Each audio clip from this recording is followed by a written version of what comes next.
Une terre dépourvue de toute sa substance nutritive.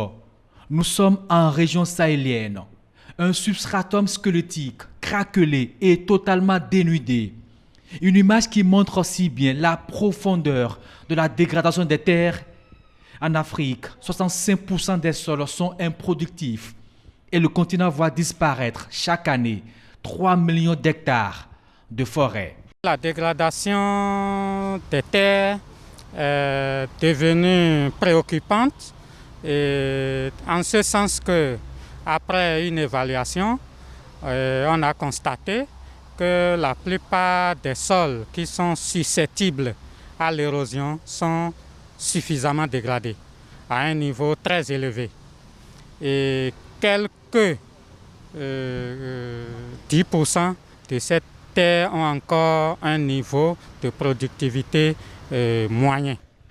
Les conséquences de la mauvaise gestion des terres sont évidentes. Sols moins rentables, un rendement en baisse des cultures, des actions anthropiques qui mettent en péril la survie humaine. Les sols sont dégradés parce que lorsque nous faisons le bilan de l'azote, du phosphore, du potassium, du calcium, du magnésium, on trouve que les bilans sont toujours négatifs. Ça veut dire quoi? Ça veut dire qu'on exploite plus du sol qu'on ne lui apporte. Selon une étude que le laboratoire des sols et des eaux de l'INRAB nous a fait en 2016, nous avons plus de 90% de terres qui ont une faible fertilité bas à très bas dans la Liborie, dans le Borgo.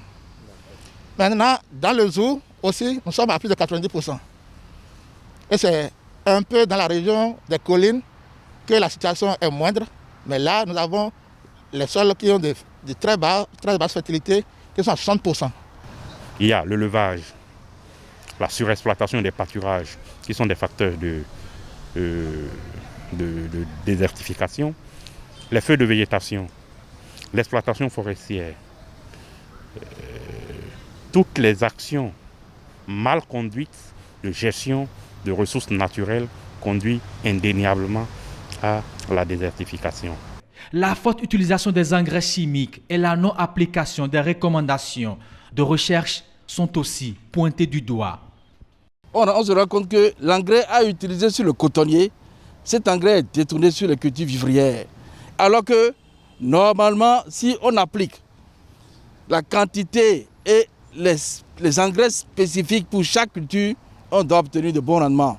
Une prise de conscience naît sur les producteurs, des actions de restauration portées par des organismes internationaux, la Convention cadre des Nations Unies de lutte contre la désertification et la sécheresse, la coopération allemande, pour ne citer que ces exemples.